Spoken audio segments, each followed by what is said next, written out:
Araw ng Biyernes, pagpalain tayo sa buong maghapon at pagpalain sa lahat ng ating pangangailangan. Ano nga ba ang mensahe sa atin ng Diyos sa araw na ito?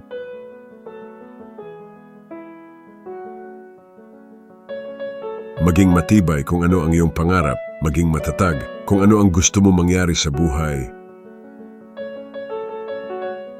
Pagiging determinado, maging determinado sa pag-abot ng iyong mga layunin.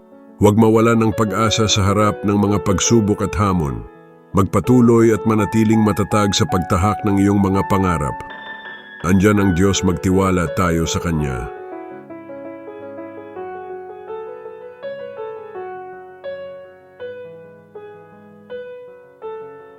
Thanks for watching. Nawa magustuhan nyo ang mga message ko sa tulong ng Diyos. God bless you.